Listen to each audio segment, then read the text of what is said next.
Hey everybody, it's Vicky with Dementia with Grace. How's everybody doing today? I hope everybody is doing great. This week we are talking about the book, Dementia with Grace, a new positive way of dealing with behaviors in people with dementia. It's my book. It's a book that I wrote to summarize the kind of behavior management techniques that I teach inside facilities. But people had let me know that they needed that teaching in homes and in private homes. They wanted to keep their person in place longer. It's called aging in place. They wanted to be able to tell their sitters and their family and everybody how best to manage behavior issues when they emerge. Behaviors like wandering, pacing, becoming verbally abusive, becoming physically abusive. What happens when a person starts to hallucinate? What happens if a person has a delusion that their husband is having an affair with the sitter? I mean, there's lots and lots of behavior issues that happen, and let me tell you, I've seen them all. And I came up with a behavior management system that helps you know what to do when a behavior emerges. And we talked about the GRACE in yesterday's video, and I'll link it down below. The GRACE stands for Gather Important Details, Routine or Reminisce, Assess, Calm or Excite. And we talked about that a little bit yesterday. Of course, we go into great detail about it in the book. The book is available on Amazon, and it's a link down below. Today we are talking about A, the G-R-A-C-E. A is for assess.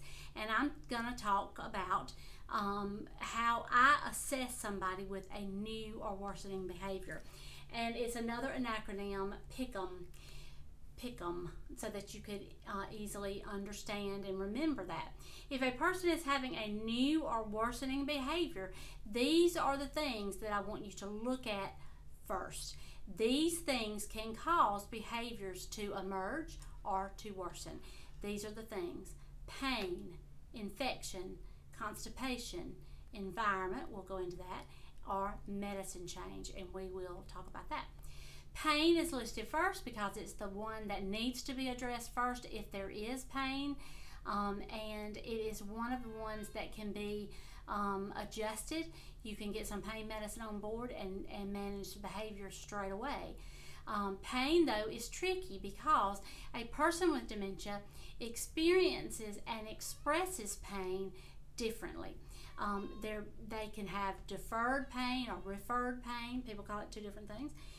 Where maybe their shoulder is hurting, but they're rubbing their wrist or their hand. Or they have maybe a UTI, which we're going to get into an infection, but they've got some pain on urination, and they can't explain that, but it's happening.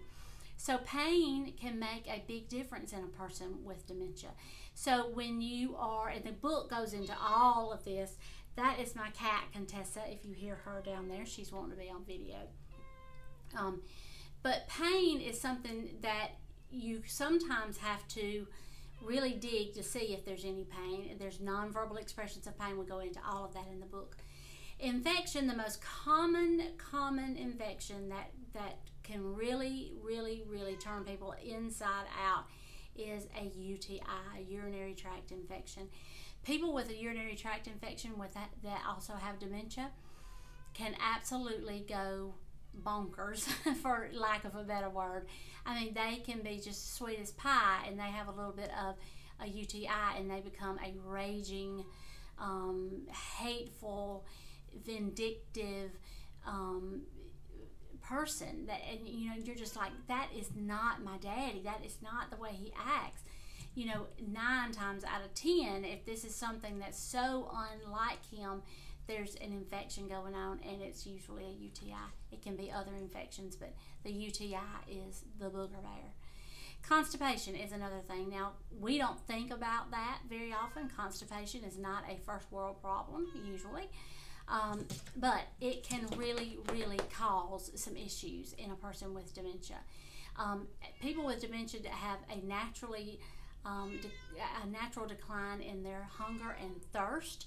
so they don't think about getting something to drink, and dehydration can cause constipation. A very poor diet, a very poor intake can cause constipation. Only wanting to eat sweets, which is very, very common in a person with dementia, can cause constipation. So that is something that you definitely have to look at. And we're going to talk about in another video about setting up a routine and keeping on track with things that need to happen, like drinking on a routine. Drinking a little something every hour on the hour is part of a routine that I teach. But also keeping up a diary or a journal or something that lets you know when the last bowel movement was, and the consistency of the bowel movement. It's very important information to have. Environment is too hot, too cold, too itchy, too dry, their clothes are too tight, their clothes are too loose, their socks are on inside out. You know, they are wearing glasses and they don't want to wear glasses. They don't have their glasses and they need their glasses. I mean, there's lots and lots to environment. We go into that in a lot of detail in the book. The other is the medication change. This can be very, very tricky. Another reason for the journal, another reason why you would want to have the journal is, you know, you may have a medication that the doctor added a week ago or 2 weeks ago, and now you're just now seeing a new or worsening behavior, and you look at these things and you think, well, it's not any of these things. What could it be? And you would look back in your journal and say, oh, you know what? We added that medicine, or we added an extra dose of that medicine, or we reduced the dose of that medicine, and now there is a new or worsening behavior.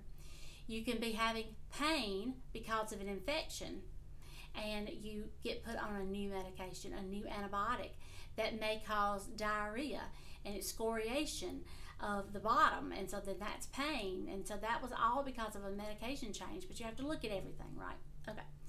All right. All of this is covered in greater detail in the book. The book, it can be found on Amazon, and I've got a link down below.